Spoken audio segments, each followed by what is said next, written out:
tout ce qui va concerner le développement d'un produit, que ce soit un produit avec ou sans intelligence artificielle.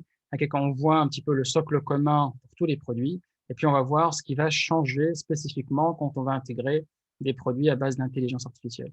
Si on a le temps, on parlera aussi des limitations de l'intelligence artificielle You et des perspectives. Avant de démarrer, Zeda, je veux vous rappeler deux choses. La première, c'est que si vous nous suivez sur Facebook, sachez que c'est plus simple de vous inscrire sur Zoom et de nous rejoindre sur Zoom. Alors, c'est là, on va récupérer toutes les questions, on va pouvoir interagir ensemble. Et c'est aussi les personnes qui s'intégreront sur Zoom qui récupéreront les ressources en et la deuxième chose, c'est qu'on veut que ce soit interactif. Donc, j'ai pas mal de contenu ici. Je suis très bavard, ça peut durer très longtemps. Mais si vous voulez qu'on se focalise sur les problématiques intercom et qu'on interagisse ensemble, n'hésitez pas, inscrivez-vous sur Zoom et posez vos questions. Et je vais me présenter rapidement. Donc, je suis de formation ingénieur et j'ai fait un doctorat en machine learning il y a déjà près de 10 ans. Ensuite, j'ai quitté le monde académique pour rejoindre Microsoft où je travaillais sur le divertissement Xbox, tout ce qui était musique, vidéo, e-books, etc., où je m'occupais d'une partie de l'expérience utilisateur dans le cloud. J'ai rejoint ensuite Criteo, où je travaillais sur la plateforme de machine learning de Criteo sur ses services de recommandation. Donc, c'est une partie qui est… alors, pour ceux qui ne connaissent pas Criteo, c'est le leader dans le retargeting publicitaire et sa plateforme de machine learning, c'est à peu près 100 millions d'appels par seconde. Donc, c'est quelque chose qui est à une échelle industrielle qu'on trouve rarement sur le marché. Et tout ça fait que je pourrais vous parler, Guillaume, d'intelligence artificielle, aussi bien du point de vue académique que du point de vue produit industriel. Donc, n'hésitez pas à poser des questions. Et il y a quelques années, je me suis intéressé à l'écosystème entrepreneurial tunisien et j'ai cofondé notamment Startup, notamment Five Points il y a 3 ans et demi. Donc, c'est une startup qui se focalise sur la création de talents, sur la formation et le recrutement. Et ProServi, il y a à peu près un an et qui se focalise sur aider les entreprises depuis la création de l'entreprise jusqu'à sa gestion du point de vue logistique, administratif et autres. C'est une forme de conciergerie professionnelle qui permet aux entreprises de se décharger un petit peu de tout ce qui ne rentre pas dans leur core business. Comme ça, ils peuvent se focaliser sur leur core business et tout le reste, c'est ProServi qui s'en occupe. Donc, voilà un peu mon background global. Depuis que je me suis intéressé à l'écosystème tunisien, j'ai aussi investi dans plusieurs startups, qui m'a Expensia, qui m'a Dapchi, qui m'a Vind, etc. Et j'enseigne un peu d'intelligence artificielle chez Dauphine. Voilà un résumé. Okay, si vous avez des questions, encore une fois, n'hésitez pas. B, commençons par ce qu'on appelle un icebreaker. Ce que vous voyez à l'écran ici, vous avez 6 visages. Sur ces 6 visages, il n'y en a qu'un seul qui est réel. Alors, j'espère que vous reconnaissez ce visage-là, parce que vous avez normalement mon visage aussi à l'écran. Et ce que je veux montrer par cette image, c'est qu'aujourd'hui, l'intelligence artificielle atteint une certaine maturité qui permet d'avoir une très grande fidélité dans la création de contenu. Que ce soit dans le cas que vous voyez ici, le contenu image, donc les visages que vous voyez, à part le visage 3 qui est le mien, mais les 5 autres visages sont des visages qui sont entièrement créés par une intelligence artificielle. Il ne s'agit pas de visages réels.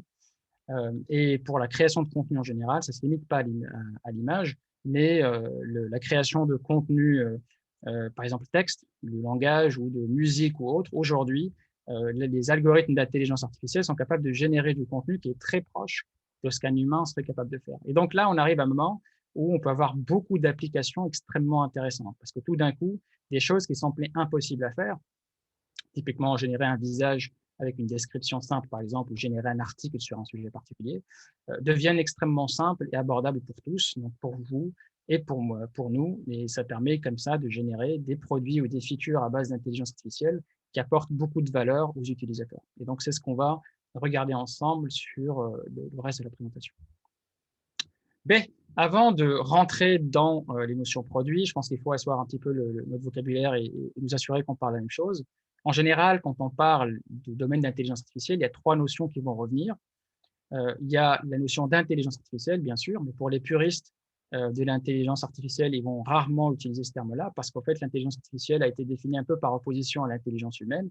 Et donc, ce n'est pas censé juste résoudre une tâche précise ou une tâche spécifiée, c'est censé être une intelligence capable de s'adapter à des contextes différents, alors de résoudre un large spectre de problématiques. Et comme une intelligence humaine, c'est censé aussi aborder des notions liées à l'intelligence émotionnelle, etc. Donc, c'est plus un concept quasi philosophique que les ingénieurs, en général, de l'intelligence artificielle préfèrent éviter. On se focalisera plutôt sur les terminologies qui sont le machine learning et le deep learning, parce que là, on rentre sur des choses concrètes et des algorithmes concrets. On parlera de machine learning, en général, quand on parlera d'un algorithme qui donne à la machine la capacité d'apprendre par elle-même. Et en général, quand on a, par exemple, un algorithme qui va faire de la classification d'images, ou quand on va avoir un algorithme qui va générer du texte, ça va être un algorithme de machine learning. Et peu importe finalement la technique qui est utilisée, ça peut être des techniques à base de règles, ça peut être des algorithmes statistiques, ça peut être des algorithmes à base de réseaux de neurones. Tous les algorithmes qui vont se focaliser sur la résolution d'un problème spécifique, on va les appeler des algorithmes de machine learning. Alors, au sein de ce domaine-là, il y a un sous-ensemble d'algorithmes qui est en train de révolutionner aujourd'hui le monde de l'intelligence artificielle. Ce sont les algorithmes à base de réseaux de neurones. Et ce sont ces algorithmes-là qu'on appelle deep learning. C'est pour ça qu'on entend parler beaucoup de deep learning aujourd'hui. Le deep learning est particulièrement efficace pour traiter des problématiques liées à l'image, au texte, au son et à la vidéo, des choses qui étaient extrêmement compliquées à gérer avant par les méthodes classiques. Et donc aujourd'hui, et depuis une dizaine d'années, tout ce que vous voyez émerger du point d'application à base d'intelligence artificielle, en général, il y a un réseau de neurones qui se cache derrière, et donc il y a un algorithme de deep learning qui se cache derrière. Regardons un peu les applications classiques qu'on trouve aujourd'hui sur le marché et qui émergent très vite. Il y a des applications liées à l'image et au texte, par exemple la classification d'images ou la reconnaissance d'objets dans les images. Il y a l'analyse de sentiments. Donc, quand on parle d'analyse de sentiments, c'est analyser un texte et savoir si ce texte a une connotation positive ou négative. Ça peut être un peu plus large, ça peut être aussi comprendre la catégorie de ce texte-là, savoir si le texte est haineux, s'il est sarcastique, peu importe. Donc, ça, on rentre dans une compréhension de la structure linguistique derrière, et avec pas mal d'applications intéressantes, par exemple, pour analyser les résultats d'une campagne politique, d'une campagne marketing, pour récupérer rapidement un sentiment sur la perception des clients sur un produit. Donc, vous mettez par exemple une campagne marketing, vous avez plein de commentaires, vous faites cette analyse automatiquement, et tout d'un coup, vous avez la capacité de savoir si votre campagne marketing fait le buzz de manière positive ou pas. Une autre catégorie d'applications qui se retrouve régulièrement dans les startups ou dans les produits, c'est les systèmes de recommandation. Donc là, je vous donne deux exemples. Netflix, dans un premier temps, vous avez de la recommandation de films. Donc, typiquement, vous allez avoir de la recommandation personnalisée, donc adaptée à votre comportement. Et de l'autre côté, vous avez quelque chose qui ressemble plus à du e-commerce. Donc, vous êtes en train de rechercher, par exemple, un pull et l'application va vous recommander des produits complémentaires donc pour compléter votre look ou elle peut vous recommander aussi des produits similaires si vous cherchez d'autres types de pulls qui partageraient les mêmes caractéristiques du pull que vous êtes en train de voir en ce moment. Donc, voilà un peu des applications aujourd'hui qui se généralisent et qui deviennent assez simples à intégrer dans un produit ou de les utiliser comme un produit en tant que tel. Alors, comme je vous ai montré tout à l'heure, l'intelligence artificielle, c'est un domaine qui est assez vieux. Quand on parle d'intelligence artificielle, ça remonte aux années 50. Quand on parle de machine learning et des méthodes aujourd'hui qui arrivent à résoudre des problèmes intéressants, on arrive dans les années 80. Qu'est-ce qui explique que depuis une dizaine d'années, on arrive à ce bourgeonnement d'applications et de startups avec des techniques d'intelligence artificielle? Eh bien, en général, quand vous posez cette question, vous allez avoir deux réponses. La première, ça va être de dire on a une quantité de données qui est phénoménale. Donc, comme on a un gros volume de données sur le comportement des utilisateurs, par exemple, eh bien, on peut apprendre à partir de ces données à automatiser certaines choses ou à prédire le comportement des utilisateurs. Et le deuxième élément de réponse qui revient souvent, c'est la capacité de calcul qu'on a aujourd'hui qui permet justement de traiter ce volume de données assez rapidement. Alors, en général, quand vous avez ces deux arguments mis ensemble, ça explique qu'une seule partie de l'émergence de l'intelligence artificielle. Et elle explique juste pourquoi certains grands groupes comme Facebook, Amazon, Google et Microsoft, par exemple, pourquoi ils arrivent, eux, à créer des applications qui sont intelligentes, des applications capables de s'adapter au comportement de l'utilisateur. Parce que pour stocker ce genre de données et pour utiliser ce genre de capacité de calcul, ça a un coût qui est assez large. Récupérer des données aujourd'hui, pour une application d'intelligence artificielle, ça représente 70% de l'effort, parce qu'il faut aller collecter ces données, il faut les nettoyer, il faut les formater, il faut voir si elles permettent de répondre aux problèmes ou pas. C'est beaucoup de temps, beaucoup d'efforts, et bien sûr, utiliser des capacités de calcul derrière pour les traiter, ça coûte très cher. Ce n'est pas à la portée de tout le monde, ce n'est pas à votre portée, ce n'est pas à ma portée. Ce qui explique au fait l'émergence des applications, des produits à base d'intelligence artificielle aujourd'hui, c'est un concept clé qui s'appelle le transfer learning et qui sera, j'insiste dessus à ce niveau-là, qui sera le clé de votre succès aussi ou de la création d'applications à base d'intelligence artificielle pour vous. Alors, c'est quoi le concept de transfer learning? C'est assez simple. En gros, ça veut dire que vous allez prendre un modèle qui a été pré-entraîné. Donc, par exemple, Google va entraîner un modèle de classification d'images sur des millions d'images. Et à partir de ce modèle-là, vous allez le reprendre, parce qu'il est public, vous allez reprendre ce modèle et vous allez modifier légèrement ce modèle-là pour l'adapter à votre problème. Et tout d'un coup, au fait, vous n'avez plus besoin vous-même d'avoir des millions d'images pour entraîner le réseau de neurones. Vous aurez besoin de quelques centaines d'images et ça suffira. Et surtout, vous n'aurez pas besoin de plusieurs heures ou plusieurs jours d'entraînement sur des infrastructures très chères. Vous aurez probablement besoin juste de quelques heures sur une infrastructure publique gratuite comme Colab pour avoir votre modèle. Et un des exemples en fait, qu'on a vu pendant la première vague en Tunisie, première vague de Covid, c'est celui de la détection de masques. Prenez un visage et cherchez à détecter si ce visage porte un masque ou pas. Le faire sans utiliser le transfer learning, ça prend beaucoup de données et ça prend beaucoup de capacité de calcul et donc ça coûte très cher. Par contre, utiliser le principe de transfer learning, donc prendre un modèle qui a déjà été entraîné sur plein d'images et l'adapter à notre problème, eh bien, ça en fait quelque chose qui potentiellement ne coûte pas d'argent, en tout cas pas du point de vue de l'infrastructure et de la collecte de données, et qui se fait extrêmement rapidement. Donc, si aujourd'hui, vous êtes en train de réfléchir à créer un produit à base d'intelligence artificielle, je vous conseille vivement de faire une recherche sur transfer learning adapté à votre domaine. Si vous avez des questions, encore une fois, n'hésitez pas. Sinon, on va passer à la catégorisation des différents produits qui se positionnent aujourd'hui par rapport à l'intelligence artificielle. Et la catégorie se comporte de 3 éléments. La première catégorie, c'est une catégorie qui se focalise sur préparer l'infrastructure. Quand vous avez un système à base d'intelligence artificielle, vous avez une infrastructure qui va récupérer des données, nettoyer ces données, faire l'apprentissage des modèles, déployer ces modèles, etc. Donc là, par exemple, vous avez un exemple que j'ai mis sur l'écran, c'est Intel qui a acheté une startup aujourd'hui, je crois que l'information est sortie. Cette startup, elle ne se focalise pas à développer des modèles, elle se focalise à offrir aux data scientists et aux ingénieurs en machine learning toutes les briques nécessaires pour qu'ils puissent travailler. Donc, ils se focalisent sur de l'infrastructure. Et quand on parle d'infrastructure et d'outillage pour l'intelligence artificielle, eh bien, on est sur des choses qui s'alignent parfaitement à tout ce qu'on a vu jusqu'à maintenant. Si vous regardez les 6 dernières sessions du programme TS Academy, on a parlé de tout ce qu'il faut pour construire un produit qui se base sur un outillage ou une infrastructure pour l'intelligence artificielle. Donc, je ne vais pas passer beaucoup de temps sur cette catégorie-là. Pour vous, en général, vous allez vous positionner sur l'une des 2 catégories qu'on va discuter maintenant. La catégorie 2, c'est la catégorie où vous avez déjà un produit et l'intelligence artificielle permet d'améliorer votre produit.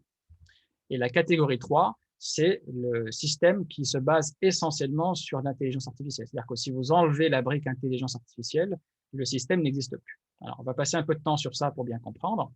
Si je reviens à la catégorie 2, c'est le cas de la plupart des systèmes de e-commerce, par exemple. Si je prends l'exemple de Dapchi, Dapchi aujourd'hui est une plateforme qui permet de connecter des acheteurs et des personnes qui vendent des produits. Elle n'a pas nécessairement besoin d'avoir de l'intelligence artificielle pour avoir un système qui fonctionne. D'accord? Les personnes viennent, elles font une recherche sur leurs produits, et puis elles naviguent de page en page et finissent par acheter ce qu'elles veulent. Si on veut personnaliser l'expérience, si on veut présenter aux utilisateurs des produits qui ressemblent à leurs préférences, eh bien, il va falloir mettre en place des systèmes de recommandation et donc adapter le service de Dapchi ou le service de e-commerce pour qu'il soit un peu plus intelligent. Mais vous voyez que le produit existe déjà. C'est-à-dire qu'on a déjà un produit et que c'est ce produit-là qu'on va améliorer grâce à de l'intelligence artificielle. Alors que le deuxième cas, si je regarde ici à droite, c'est une application de NVIDIA, si ça vous intéresse, ça s'appelle NVIDIA Paint, qui en gros, à partir d'un petit sketch, donc dessiné un peu comme sur Paint, le système va automatiquement vous générer une image haute définition qui va ressembler à un paysage réaliste. D'accord? Donc, si j'enlève ici la brique intelligente qui va faire le mapping entre mon sketch vers une image de haute définition, je n'ai pas de produit. J'ai juste un paint normal et ça n'apporte pas de valeur à l'utilisateur. Donc là, on est sur deux catégories différentes. Une catégorie où on a un produit qui existe. C'est la plupart des startups qui existent aujourd'hui. Vous avez un produit, focalisez-vous sur le produit. Et ensuite, quand vous aurez du trafic et des utilisateurs, vous allez construire une brique supplémentaire qui va améliorer l'expérience utilisateur. Cette brique supplémentaire va utiliser de l'intelligence artificielle. Alors que la deuxième catégorie, c'est une catégorie qui ne peut pas vivre sans l'intelligence artificielle. Par exemple, c'est quelque chose qu'on va voir ensemble tout à l'heure, vous faites un système médical pour l'analyse de tumeurs, par exemple des tumeurs thoraciques. Eh bien, si vous donnez juste une interface à un médecin et il doit faire tout le travail tout seul, ça ne lui apporte rien. Par contre, si vous donnez une interface capable de prendre une image et automatiquement faire une analyse sur l'image pour déterminer où on pourrait avoir des tumeurs et donc porter l'attention du médecin sur ces éléments-là, eh bien là, on a un produit à base d'intelligence artificielle et un produit qui apporte de la valeur. Donc dans ce cas-là, on ne peut pas fournir le produit sans avoir une première brique d'intelligence artificielle. Donc voilà un petit peu les différentes catégorisations qui existent sur les produits. Les startups tunisiennes que je connais, la plupart, on va dire 95%, sont plutôt dans la catégorie Netflix. Et quelques-unes qui sont en train d'émerger en ce moment se positionnent plutôt sur des produits qui sont des produits qui ne peuvent pas vivre sans la brique intelligence artificielle. Bien, s'il n'y a pas de questions jusqu'à maintenant, ce qu'on va faire, c'est qu'on va reprendre les notions clés qu'on a vues jusqu'à maintenant sur la création de produits. Et ensuite, on va regarder comment rajouter les briques supplémentaires, quelles sont les choses qui changent pour qu'on puisse développer un produit avec de l'intelligence artificielle. Alors, quel que soit le produit que vous allez créer, je vous invite à revoir la session de Inès sur le design thinking. Vous allez devoir réfléchir à votre expérience, vous allez devoir vous mettre à la place de l'utilisateur de manière à designer la meilleure expérience possible. Et donc, en général, le développement d'un produit commence par une phase de design thinking qui se fait en 5 étapes. La première phase, c'est la phase d'empathie, c'est en gros, on ressent qu'il y a un problème, donc on va essayer de creuser un petit peu plus la chose. On va passer à l'étape suivante où on va définir le problème. Donc, on va commencer à imaginer c'est quoi le problème qui se pose sur le marché ou sur le produit qu'on cherche à analyser. Et on va commencer à brainstormer un petit peu pour trouver les solutions adaptées à ce problème-là. Donc, on va faire des sondages, on va faire des définitions de personas, on va brainstormer pour essayer d'imaginer différentes expériences avant de passer à la partie prototypage. D'accord ? Sur la partie prototypage, c'est là où la plupart en fait, des startups, en général, font leur plus grande erreur, c'est d'investir énormément. Alors que quand on veut faire du prototypage, ça peut ressembler à ça, en fait. Si je prends l'exemple d'un tourniquet dans une station de métro, vous n'avez pas besoin d'avoir une infrastructure qui soit déjà automatisée et connectée à un système central pour que ça marche. Si je veux tester ce tourniquet, un petit Japonais à l'intérieur qui prend le ticket, qui regarde s'il est valide ou pas, et qui me redonne le ticket, ça peut être une définition de l'expérience tout à fait valable. Et donc, le prototypage, c'est juste une façon de préparer la solution de manière à la mettre entre les mains de l'utilisateur pour avoir du feedback. Alors là, bien sûr, c'est une caricature. On n'a pas tous un japonais sous la main pour qu'il puisse servir de système d'automatisation. Par contre, pour ceux qui font du développement IT, on a les moyens de faire ça pour un moindre coût, ce qui est un moyen de designer l'expérience sans code. Donc, je vous donne un exemple d'outillage. Vous avez InVision, par exemple, ou Balsamiq, ou peu importe l'outil qui vous servira pour faire des sketchs. Ça vous permet de designer l'expérience et de simuler l'expérience et donc avoir la possibilité de mettre cette expérience-là entre les mains de l'utilisateur. Et comme ça, vous pouvez récupérer déjà du feedback avant de rentrer dans la phase de test et d'implémentation. Donc ça, c'est la première phase du développement d'un produit. Et ça sera aussi équivalent quand on commencera à imaginer une expérience à base d'intelligence artificielle. Parce que ce que j'avais dessiné ici, avec InVision, on peut très bien imaginer simuler l'expérience en supposant, par exemple, qu'on a un système de recommandation intelligent. On n'est pas obligé d'avoir déjà le système intelligent disponible, ni d'avoir un système intelligent extrêmement performant, mais on peut déjà simuler l'expérience et voir est-ce que cette expérience est intéressante du point de vue de l'utilisateur ou pas. Parce que je rappelle encore une fois, un produit à base d'intelligence artificielle, c'est avant tout un produit. Et c'est un produit qui contient une brique supplémentaire, c'est celle de l'intelligence artificielle. Bien, donc ça, c'est la partie design thinking. Il y a deux autres notions qui reviennent tout le temps. Ce sont les notions de produit, donc MVP, et la partie agilité. Donc, il y a deux rôles particulièrement intéressants ici qui apparaissent et qui reviennent tout le temps. C'est la partie product manager et la partie programme manager. On les a déjà vus, au fait, dans les différentes sessions, mais je vais les résumer ici. Donc, la partie product manager, comme je l'ai dit avant, c'est l'avocat du client. Donc, c'est celui qui va définir le produit, c'est celui qui va avoir l'aspect compétitif et l'aspect marché, et c'est celui qui va vraiment définir une vision globale à suivre par le produit. Là, vous allez avoir du côté technique et du côté agile, l'équipe avec ce qui représentera le programme manager, il va avoir pour rôle, au fait, la livraison de ce produit-là. Donc, il va prendre la vision du produit et il va la transformer en un bout de code et une infrastructure qui, elle, donnera forme à ce produit-là. En général, dans une startup qui émerge, le product manager, ça va être le CEO, c'est lui qui va définir la vision, c'est lui qui va jouer le rôle de l'avocat du client. Et la partie qui va être jouée par le CTO, ce sera la partie programme manager, c'est lui qui, au fait, va concrétiser le développement de la solution. Du point de vue des concepts clés qu'on a vus, le produit, lui, va se focaliser sur l'aspect lean, l'aspect MVP, quelles sont les choses minimalistes que je dois implémenter qui apporteront de la valeur à l'utilisateur. Je vous rappelle que c'est l'avocat de l'utilisateur. Et du point de vue du programme management, il va se dire comment est-ce que je peux développer ce produit de manière itérative, de manière à ce qu'à chaque fois, je puisse apporter de la valeur et non pas attendre un cycle entier de 6 mois avant de créer le produit. Donc là, on rentre dans une notion d'agilité. Donc, pour résumer ce qu'on a vu sur les 6 dernières sessions, en gros, design thinking, c'est faire le travail nécessaire pour être sûr qu'on est en train de résoudre un vrai problème et avoir une expérience cohérente pour l'utilisateur. La partie lean qui est gérée par le product manager, c'est est-ce que je suis en train de construire les choses essentielles, donc enlever le superflu et se focaliser sur ce qui apporte de la valeur à l'utilisateur, de manière à chaque fois livrer quelque chose qui apporte de la valeur.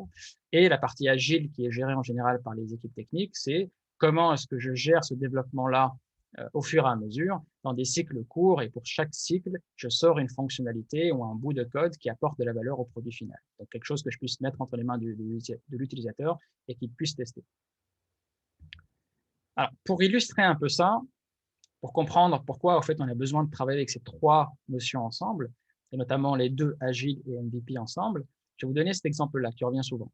Donc, si on travaille de manière agile sans travailler avec la notion lean, sans la notion de MVP, ce qui risque de se passer, c'est qu'on va construire, par exemple, une voiture de cette façon-là. C'est-à-dire qu'on va construire une voiture en faisant la première roue, on va y intégrer la deuxième roue, on va ensuite mettre le châssis, et puis on va finaliser la roue, et là, on pense qu'on est content, on va pouvoir vendre la voiture.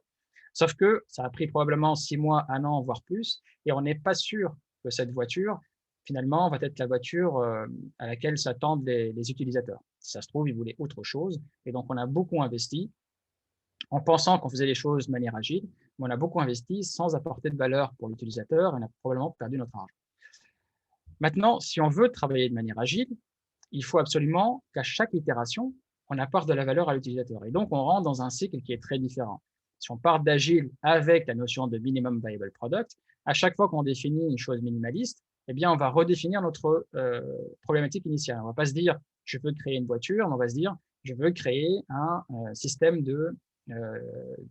un système mobile, en gros, d'accord, un système de transport, de déplacement pour l'utilisateur. Et donc, on peut commencer par des choses simples, qui pourraient être un skate, puis une trottinette, puis un vélo, etc. Alors, je sais que c'est un peu une caricature, mais sachez, au fait, qu'il y a un avantage à faire ça, même si on part de développer tout de suite la moto avant la voiture. Parce que quand vous aurez fini, par exemple, votre premier produit, vous aurez validé pas mal de choses, même si ce n'est qu'une trottinette. Vous aurez validé, par exemple, votre supply chain. Vous saurez que vous pourrez récupérer vos roues et votre châssis facilement. Vous aurez mis en place votre système de production. Vous aurez toute une équipe derrière qui sera déjà opérationnelle. Vous aurez un marché que vous êtes en train d'explorer. Donc, en fait, même en limitant le développement de votre produit, en faisant des choses de manière itérative petit à petit et en demandant le feedback de vos utilisateurs, vous allez pouvoir récupérer ce feedback-là et pouvoir améliorer tout votre process et toute votre chaîne de production au fur et à mesure jusqu'à arriver au résultat. Et d'ailleurs, un point important de l'agilité, c'est qu'en général, on a une certaine vision sur le produit, sur 3 ans par exemple, mais en réalité, peut-être qu'au moment où vous avez développé votre vélo, vous allez vous rendre compte que le marché est parfaitement heureux avec ce vélo-là et que vous allez arrêter finalement le développement de votre produit dans la direction de la voiture, mais vous allez peut-être développer des alternatives au vélo et vous allez étendre la gamme de produits que vous avez à ce niveau-là. Donc, en fait, travailler de manière agile en se focalisant sur une approche lean à chaque fois, ça vous permet de vous assurer de ne développer que les choses qui apportent de la valeur à l'utilisateur. En récupérant du feedback de l'utilisateur régulièrement, eh bien, vous assurez d'aller toujours dans la direction de l'utilisateur et non pas sur une vision préconçue par vous. On verra en fait un exemple dans quelques minutes sur qu'est-ce que ça veut dire que de faire du agile et du MVP dans le cas de l'intelligence artificielle. Donc ça, c'est une synthèse rapide, juste pour vous rappeler que ce sont 3 notions qui reviennent tout le temps, mais ce n'est pas une notion qui sont mutuellement exclusives, c'est des notions qui doivent fonctionner ensemble. Le design thinking vous permet au fait de créer, de résoudre un problème. Le lean ou le MVP permet de vous focaliser sur vraiment l'essentiel, éliminant tout ce qui est superflu. Et la partie agile, c'est vraiment comment j'itère sur mon produit de manière à créer quelque chose qui apporte de la valeur à chaque fois. Bien. Donc maintenant qu'on a résumé tout ce qu'on a vu sur les notions clés du produit, comment est-ce qu'on intègre la notion d'intelligence artificielle dans tout ça? Eh bien, quand on intègre la notion d'intelligence artificielle dans tout ça, eh bien, on va faire la même chose que développer un produit habituel, mais il faut qu'on garde à l'esprit le fait qu'il y a une brique supplémentaire, c'est celle de l'intelligence artificielle. Et on va le voir via 2 exemples. Le premier, c'est créer un système d'analyse d'image pour le médical. Et le deuxième, c'est pour l'analyse de sentiment. Donc, supposons maintenant que je cherche à créer un système capable de faire l'analyse d'une radio thoracique. Je peux imaginer développer tout de suite un système complet avec toutes les données qui existent sur la maladie qu'on peut trouver dans une radio thoracique, créer un modèle qui sera avec la performance la plus élevée possible, peut-être une performance supérieure à celle du médecin. Je peux en fait passer des années à développer ce genre de choses. Et en sortie de ce processus-là, je ne suis pas sûr que ça répondra au vrai problème parce qu'aucun médecin ne l'aura utilisé. Si je peux le faire en travaillant avec les notions de lean et d'agilité, eh bien, je vais commencer par la notion de lean, justement. Je vais essayer de prendre le problème et le réduire à quelque chose d'extrêmement simple et quelque chose que je puisse mettre sur le marché. Dans le cas, par exemple, d'analyse d'image médicale, eh bien, je vais pas traiter tous les problèmes qui peuvent avoir lieu sur une image thoracique. Je vais peut-être me focaliser sur une problématique particulière, peut-être Covid-19, peut-être une tumeur des poumons, peu importe. Mais une problématique minimaliste, un seul problème avec un seul dataset d'images que je vais récupérer et je vais essayer de construire ce qu'on appelle une baseline. Donc, je vais créer un premier modèle, ça va être un modèle simple, et c'est un modèle simple qui va servir de référence. Et son seul rôle, ça va être de me montrer que je suis capable de résoudre le problème, et il va me servir ensuite de référence, c'est-à-dire qu'à chaque fois que je ferai une amélioration, je pourrai me comparer à mon ancien modèle et voir justement que je suis en train d'améliorer mes performances. Et donc, de cette façon-là, même en ayant pris qu'un sous-cas de tous les cas possibles des problématiques médicales, même en ayant travaillé avec un sous-ensemble de données, je peux quand même prendre ce modèle et le mettre dans une application minimaliste et le donner à un médecin. Et à partir de là, le médecin va me dire, est-ce que l'interface lui convient ou pas? Est-ce que les performances qu'il y a aujourd'hui dans l'application lui permettent de l'utiliser comme assistant ou pas? Quelles sont les choses supplémentaires qu'il aimerait voir sur l'image? Parce que si ça se trouve, je me focalise sur certains éléments alors que le médecin regarde autre chose.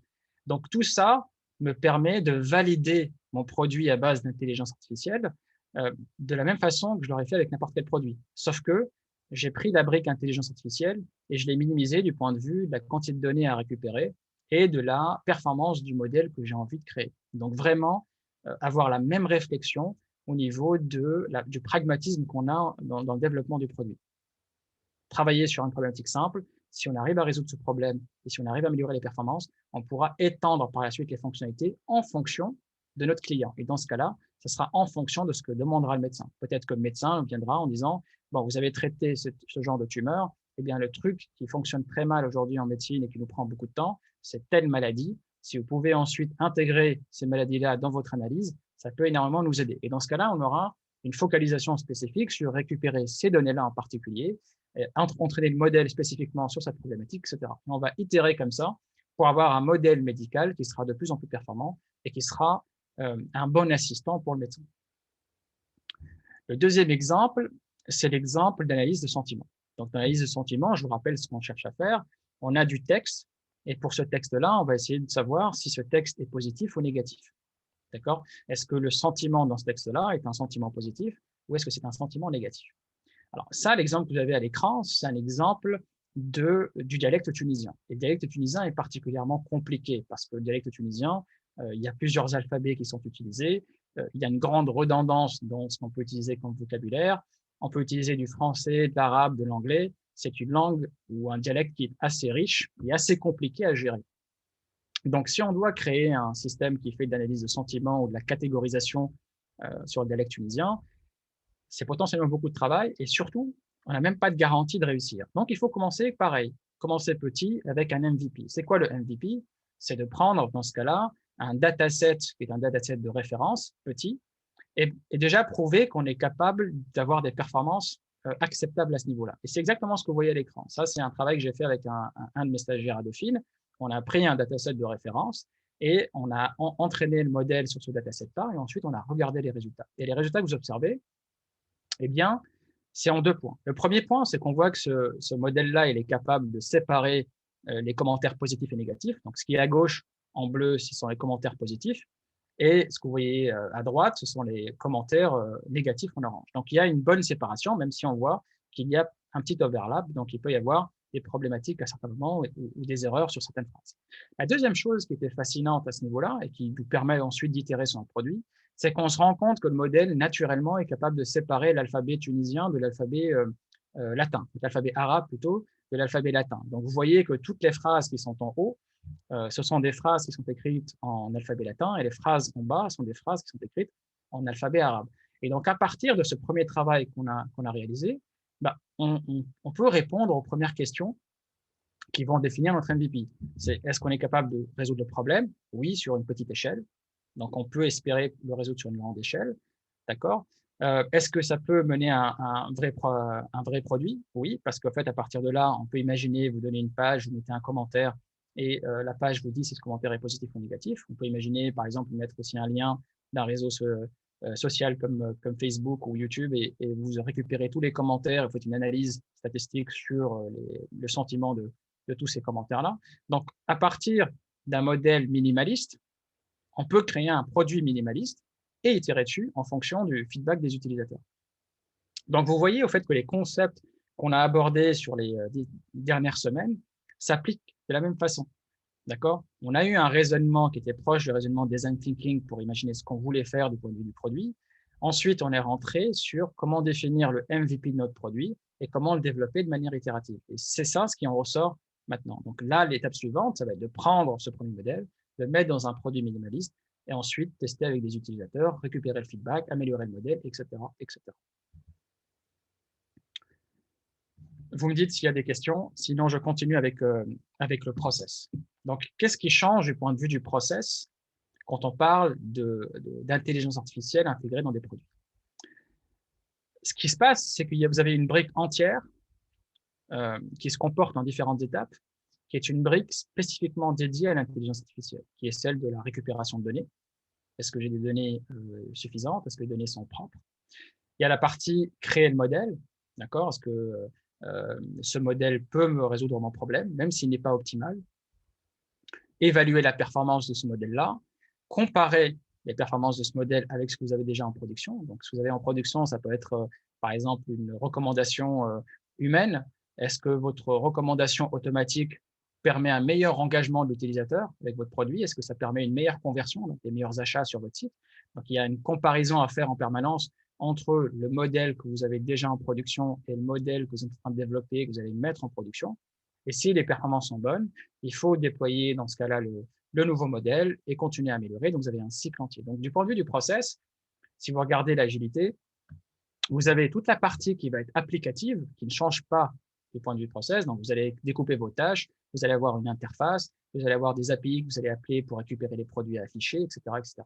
Mais vous avez une brique supplémentaire qu'il va falloir aussi intégrer dans le process agile, qui est récupération des bonnes données, nettoyage des données, création du modèle, évaluation du modèle, A/B testing, etc., qui doivent rentrer dans la chaîne du développement agile. Donc, en fait, quand vous ferez votre backlog avec le product owner, quand vous ferez le costing des différentes tâches, la priorisation des différentes tâches, vous devrez gérer les deux en parallèle. Vous devrez gérer la partie entre guillemets industrielle, donc la partie applicative pure, et il faudra aussi gérer en parallèle l'intégration de tout le process d'intelligence artificielle qui va avec.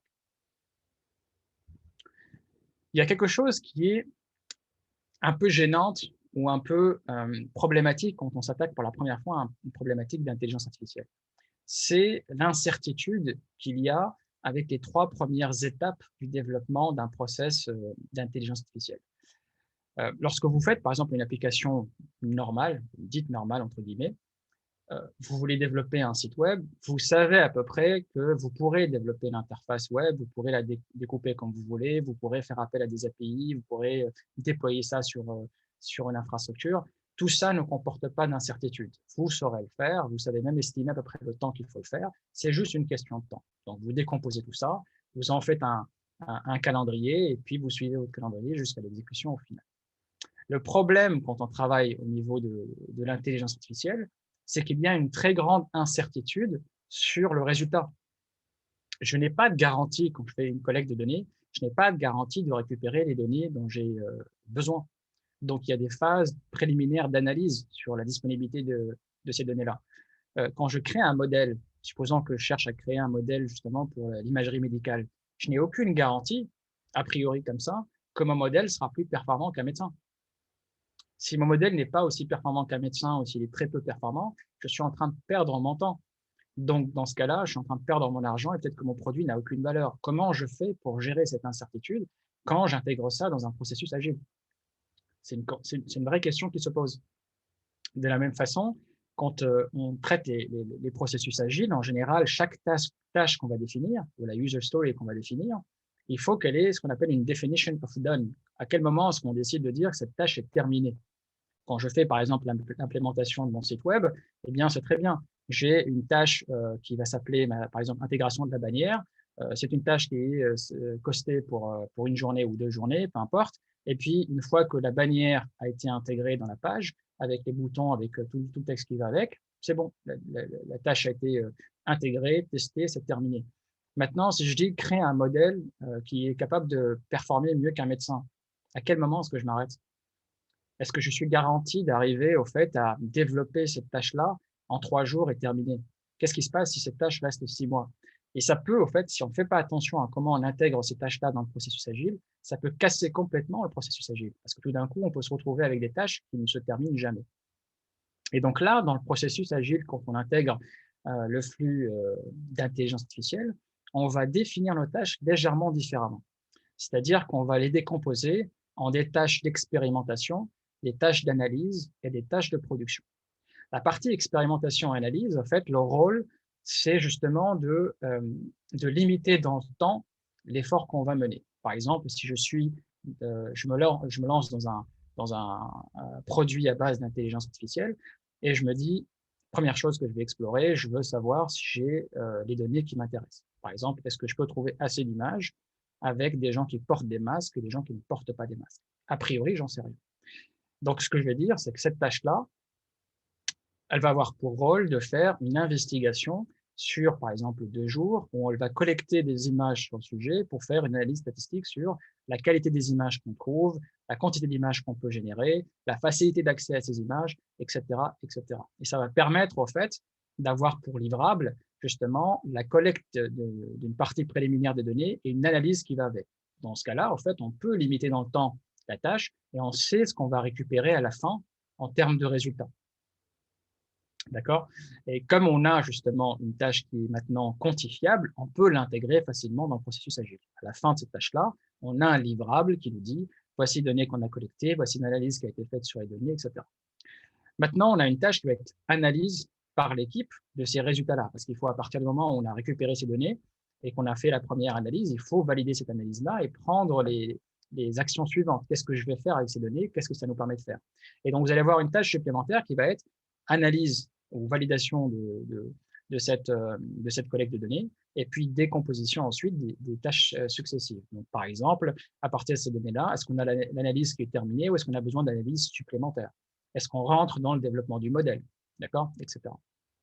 De la même façon, quand on développe un modèle d'intelligence artificielle, comme on n'a pas de garantie sur la performance, on est de la même façon obligé de définir la tâche de manière différente. Par exemple, on ne va pas dire développer un modèle qui va performer mieux qu'un médecin, mais on va dire développer une baseline. Si votre premier modèle, une baseline, ça veut dire le modèle de référence. Ça va être le premier modèle, pas forcément performant, mais il résout le problème. D'accord? Donc, je vais faire une baseline, donc je vais avoir un premier modèle qui va utiliser les données que j'ai collectées et je vais juste observer ces performances. Peut-être que ces performances sont juste à 70% de précision. C'est pas énorme, c'est pas génial. Mais ça me montre à ce moment-là que j'ai déjà une chaîne qui est globale. J'ai une chaîne qui a des données, un modèle qui a été entraîné et je sais évaluer ses résultats. Donc déjà là, j'ai une tâche qui est mieux quantifiée et j'ai un ensemble de tâches qui me permettent d'avoir un modèle de référence sur lequel je peux itérer encore une fois. Parce qu'une fois que j'ai créé un modèle et que ce modèle a une performance de 70%, je peux analyser les performances de ce modèle-là, donc c'est une tâche d'analyse, et je peux ensuite décider quels sont les éléments que je vais expérimenter pour améliorer la performance. Par exemple, on va changer de modèle, ou on va agrandir le modèle, ou on va enrichir les données, de manière à chaque fois avoir un processus itératif qui va nous permettre d'améliorer les performances de notre modèle et de le comparer au dernier modèle performant.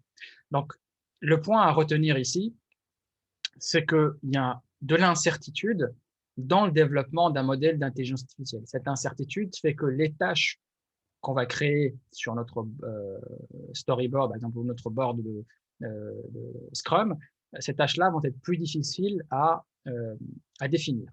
Et donc, l'astuce pour les définir, c'est de s'assurer qu'on a soit un livrable, ce livrable, ça peut être une analyse, ça peut être juste créer une pipeline qui permet de faire l'apprentissage et de sortir le résultat. D'accord? Soit, si on est confiant dans les résultats, se fixer, par exemple, une performance à atteindre. Et en général, c'est très difficile, au fait, de fixer une performance à atteindre comme ça a priori. D'accord? Vous pouvez le faire, par exemple, si vous avez de la concurrence.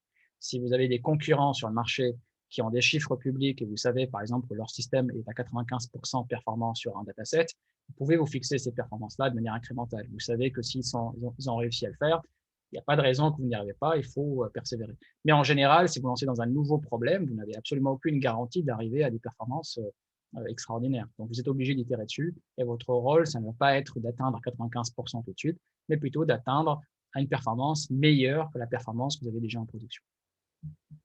Est-ce que c'est clair? Je ne sais pas s'il y a des questions qui émergent ou pas. Mais sinon, je pense qu'on a fait un peu le tour de ce qui change en réalité, au fait, du point de vue du MVP pour un produit d'intelligence artificielle. On a vu deux exemples sur comment développer ce MVP-là de manière itérative pour l'imagerie et pour le sentiment analysis, mais ça s'applique à tout. C'est la même chose pour la recommandation. Je peux parler par exemple du système de recommandation lui-même.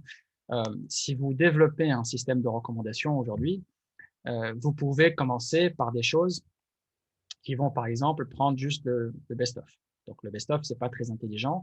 Vous allez agréger, par exemple, les films les plus vus par toute la population et ça va vous donner une classification de films qui servira de recommandation. Il n'y a aucune intelligence dedans. Vous pouvez ensuite catégoriser ça par pays. Comme ça, vous avez une certaine granularité, une certaine finesse, parce que vous avez plus probablement des gens qui se ressemblent plus en France et les goûts en France et aux États-Unis ne sont pas les mêmes. Donc, vous allez affiner comme ça. Puis, vous allez peut-être créer une recommandation qui va être par catégorie. Donc, vous allez prendre en compte les catégories qui intéressent l'utilisateur. Vous allez développer une recommandation qui va se focaliser sur les catégories préférées de l'utilisateur. Et puis, vous allez faire un système qui a rapporté $1 million à celui qui avait gagné la compétition de Netflix, un système à base de collaborative filtering. Ça sera un peu plus complexe, mais ça permet d'avoir une recommandation personnalisée pour chaque individu Et cette recommandation dépendra justement de toute la population chez Netflix et des ressemblances qu'il y a entre les utilisateurs. Et vous pouvez aller encore plus loin en créant un système qui va prendre en compte l'échelle temporelle. Par exemple, en se disant, s'il a regardé tel et tel et tel film maintenant, quel va être le film suivant qui va l'intéresser? S'il regarde des films plutôt le jour, quels sont les types de films qu'il aime bien, et le soir, quels sont le genre de films qu'il aime bien. Et intégrer comme ça l'aspect temporel dans votre recommandation. Et donc, comme ça, vous n'êtes pas obligé tout de suite de prendre le problème dans son ensemble, mais vous vous assurez à chaque fois de consolider votre pipeline, d'améliorer votre service, d'apporter de la valeur à l'utilisateur, mais en gérant comme ça, de manière agile, de manière pragmatique, l'incertitude qu'il y a sur le développement des systèmes à base d'intelligence artificielle. Voilà. Pour ceux qui se demandent, ceux qui se lancent, qui se demandent par quoi commencer, aujourd'hui, si vous voulez commencer à expérimenter sur l'intelligence artificielle, il n'y a pas mille et une façons de le faire. En Python, on va dire qu'il y a des standards à suivre. Le premier standard, c'est de travailler avec le langage Python. Il a une communauté extrêmement large autour, donc en fait, beaucoup de librairies, beaucoup de soutien que vous allez trouver au niveau de la communauté. Ensuite, du point de vue de l'environnement que vous allez devoir utiliser, c'est ce que vous voyez à droite sur l'écran, il y a ce qu'on appelle une notebook Jupyter, ou notamment Colab, qui est un notebook Jupyter fourni par Google, mais intégré dans le cloud. Donc, vous n'aurez besoin d'aucune installation et vous pourrez bénéficier de l'infrastructure de Google du point de vue de ses GPU et de ses TPU. Et puis ensuite, il faudra faire un choix sur un framework ou l'autre. Donc, il y a deux frameworks qui sont très populaires aujourd'hui. Il y a TensorFlow et Keras, donc les deux que vous voyez avec un TF et le K en rouge. C'est un framework qui est poussé par Google, qui est extrêmement populaire aujourd'hui. Et il y a PyTorch et FastAI, qui sont aussi des frameworks qui se basent sur quelque chose qu'a développé Facebook et qui ont beaucoup de similarités, mais quelques différences qui font que certaines personnes préfèrent TensorFlow ou d'autres préfèrent PyTorch.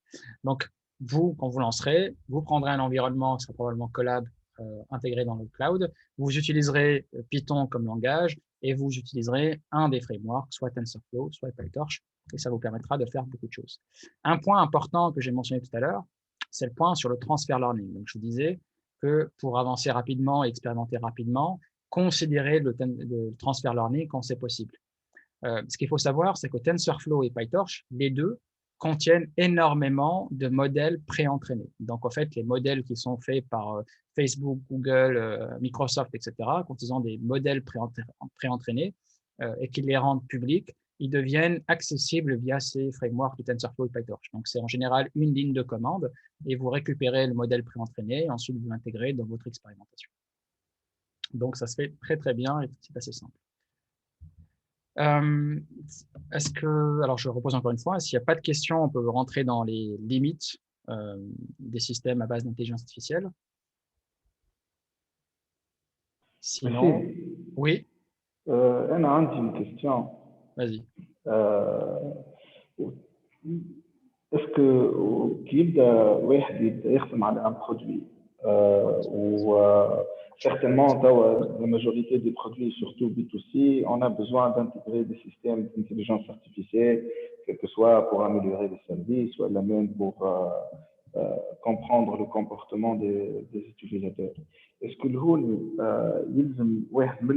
il commence à planifier, disons, ce système où il collecte de la donnée, ou c'est une chose qu'on peut faire ultérieurement après la phase de MVP et la phase de, disons, du lancement d'un produit? Alors, j'ai l'impression que alors, je vais répondre en séparant les deux catégories des n'importe quel cas. Donc, il y a la catégorie où tu es en train de fournir déjà un produit.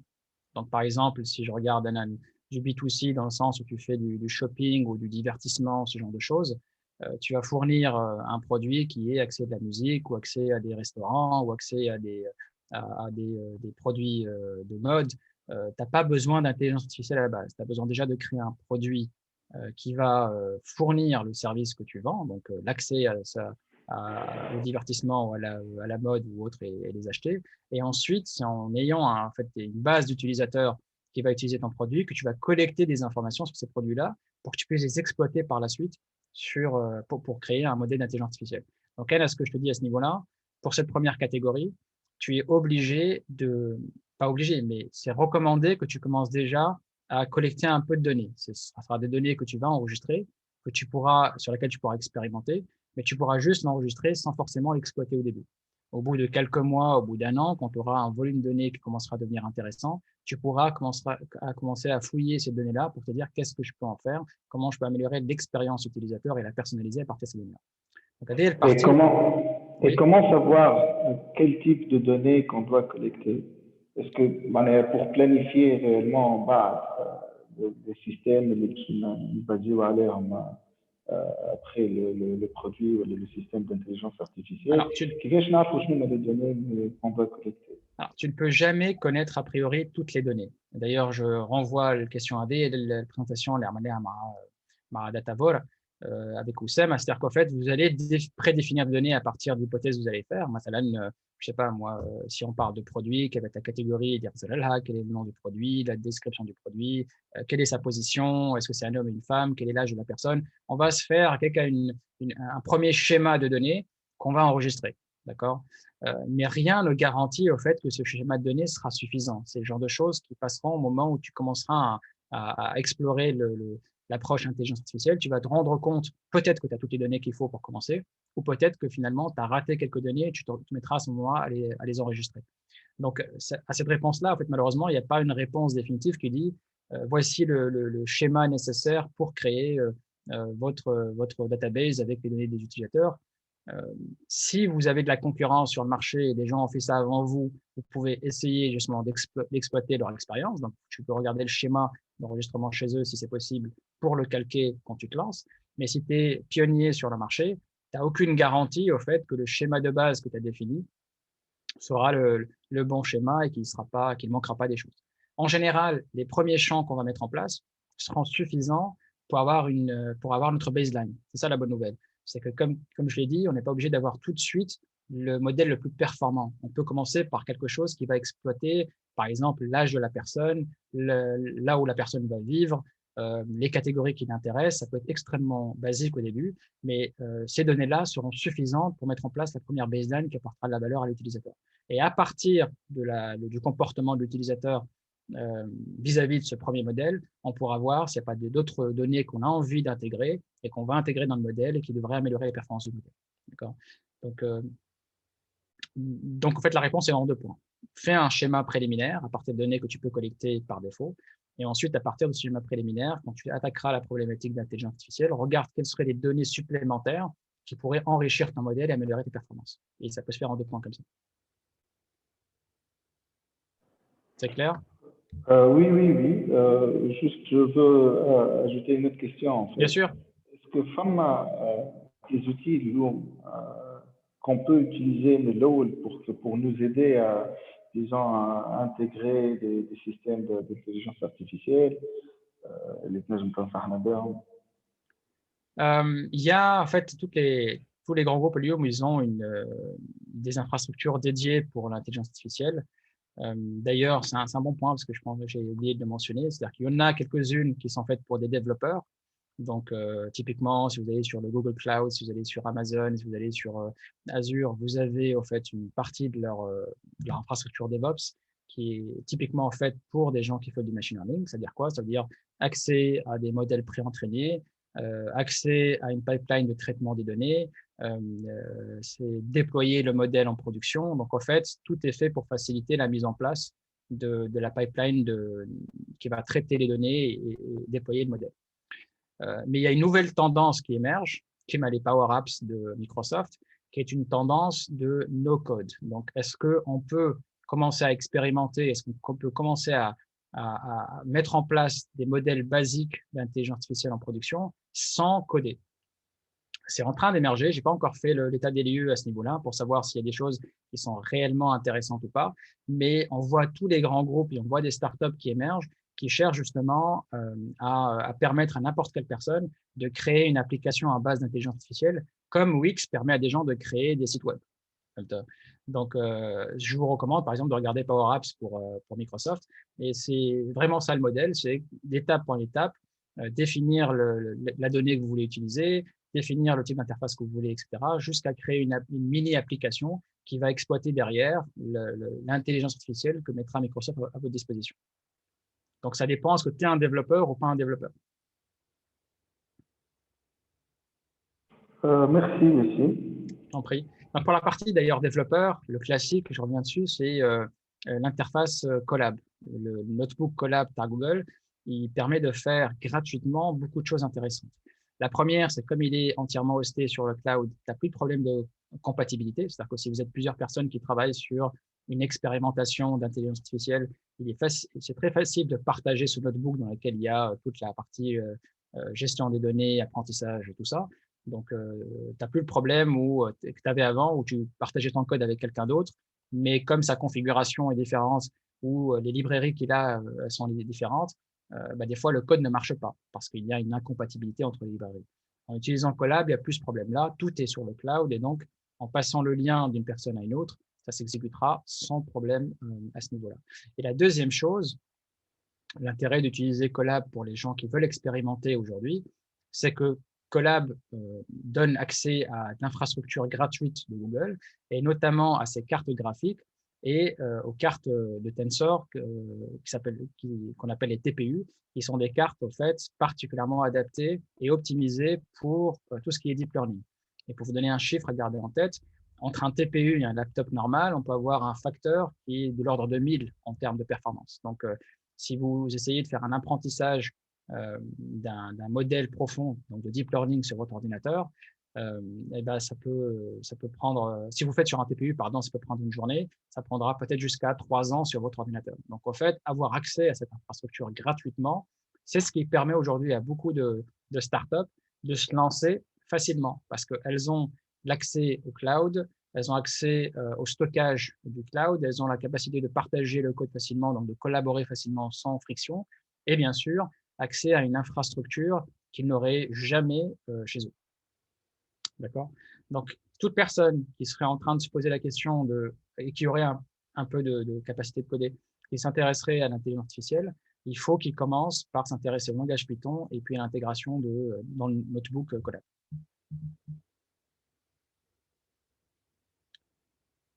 Voilà, s'il n'y a pas d'autres questions, d'ailleurs, je pense que je vais peut-être accélérer un peu parce qu'on a dépassé le temps.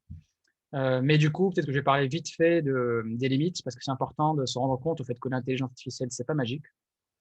On a parlé de ce que c'était capable de faire, on a parlé du processus produit pour intégrer de l'intelligence artificielle. Donc, qu'est-ce que ça veut dire que d'être agile quand on fait de l'expérimentation? Qu'est-ce que ça veut dire que d'être agile quand on a une incertitude sur le résultat? Pareil, comment réfléchir en termes MVP quand on regarde un produit d'intelligence artificielle? Mais ce qu'il faut savoir, c'est que l'intelligence artificielle fait ce que vous lui demandez de faire. Et donc, des fois, vous pensez développer un produit intéressant, mais le résultat peut être très, très contre-intuitif et ça peut faire tout le contraire de ce que vous voulez faire. Et ça va être là, en fait, l'idée de ces 2-3 derniers slides. Et je fais une comparaison sur la même, c'est la comparaison avec l'uranium parce que c'est à double tranchant. Et je me rappelle, non, je regarde les articles qu'il y a à l'époque et il y avait un article qui était intéressant justement sur les dérives de la radioactivité au début du siècle.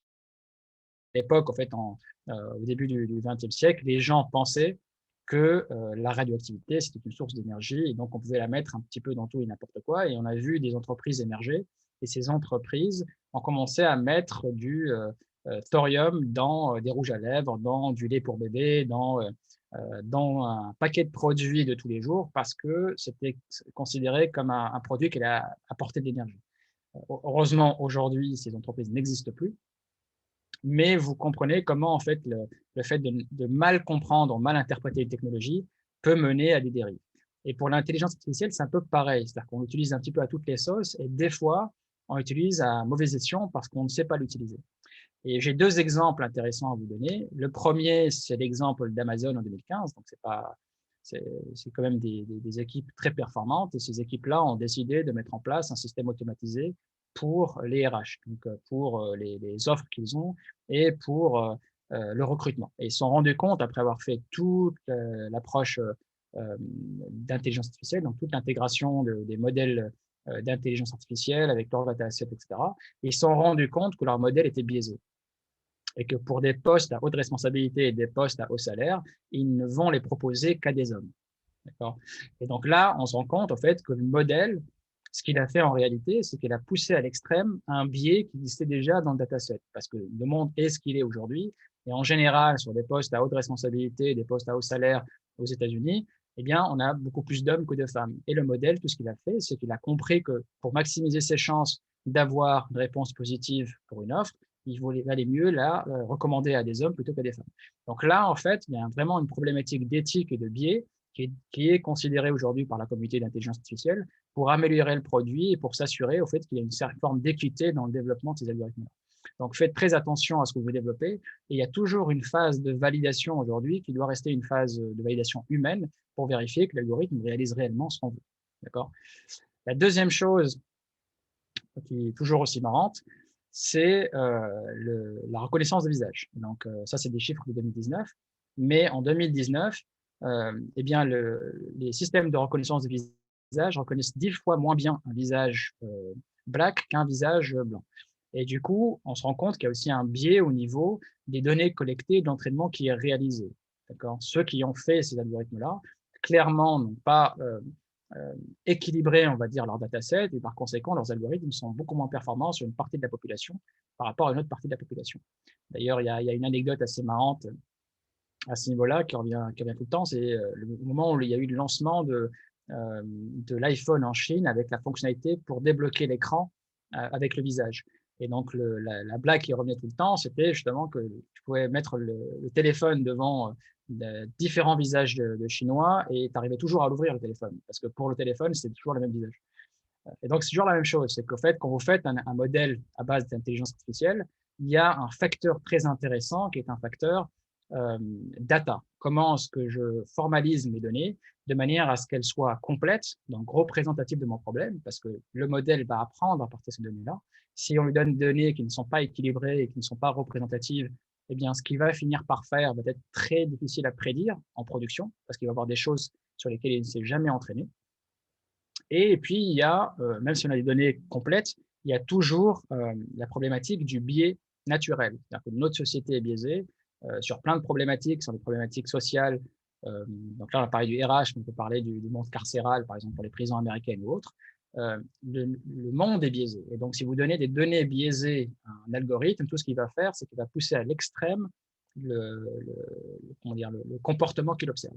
Et donc, si vous donnez, par exemple, un algorithme la mission de donner un score à quelqu'un qui est jugé, d'accord ? On veut juger de la capacité de récidive d'une personne. Est-ce que cette personne risque de refaire un crime ou de refaire un délit et de partir en prison ou pas ? Eh bien, si vous lui donnez les données américaines aujourd'hui pour exactement le même profil, si c'est une personne d'ethnie minoritaire, eh bien, cette personne-là va avoir un score beaucoup plus élevé. Et donc, elle va être considérée comme une personne à risque par rapport à la même personne avec le même profil qui, elle, serait caucasienne américaine. Donc, faites très attention à la complétude de votre donnée. Est-ce que les données sont complètes ou pas? Et puis, faites très attention aussi au biais naturel qui peut exister dans le monde et qui peut influencer les résultats que vous avez dans vos algorithmes. Voilà, donc je vais terminer avec ça. Merci de m'avoir écouté jusqu'au bout. Avant de terminer, je veux juste vous dire qu'on a donc une dernière session qui n'était pas prévenue au début du programme, mais c'est une session qui est la bienvenue avec Mehdi Dorli. Et ça va être une session sur comment scaler votre équipe de product manager. Et elle aura lieu le vendredi prochain. Oui. J'ai une question de Heger. Bien sûr. Heger, sur Colab, on écrit le code avec Python, plutôt. Oui. C'est ça la question, oui. Sur Colab, on peut créer le code entièrement avec Python. Alors Colab, ce qu'il faut savoir, c'est que c'est un notebook qui peut gérer beaucoup de langages différents. Mais le standard pour le monde du machine learning, c'est Python. Donc, la bonne nouvelle, c'est que c'est un des langages aussi les plus simples à apprendre et qu'il a une communauté très large autour. Donc, Colab, codez en Python et vous aurez les résultats que vous cherchez. Brabbi aussi, c'est une question un peu peut-être la majorité des systèmes d'intelligence artificielle sont écrits par Python. C'est le meilleur. C'est une très bonne question. En fait, non, c'est pas forcément le cas. Alors, je vais répondre ça en cliquant deux points. Est-ce que la majorité sont écrits en Python? Je vais dire oui, parce que la plupart des gens vont développer en Python, expérimenter en Python, et ensuite ils vont le déployer en Python. Mais pour les entreprises qui ont besoin de performance, c'est-à-dire qu'ils ont besoin d'une très faible latence et qui ont besoin d'avoir des systèmes extrêmement rapides, ils vont recoder ces librairies-là ou exploiter des librairies dans d'autres langages. Donc, on va trouver du C#, on va trouver du Java, on va trouver du Rust, on va trouver du C++, on va trouver beaucoup de choses. Mais ça, c'est je dirais, dans une deuxième étape, si vous cherchez à développer des choses qui sont performantes et à très faible latence. Par exemple, les modèles qui sont en production dans des boîtes comme Criteo ne sont pas en Python. L'expérimentation se fait en Python, mais les modèles en eux-mêmes ne sont pas implémentés en Python parce qu'en fait, il y a des Criteo, par exemple, doit prendre une décision sur la bannière et sur les produits qu'elle doit mettre sur la bannière en moins de 50 millisecondes. Python est un langage beaucoup trop lent pour ça. D'accord.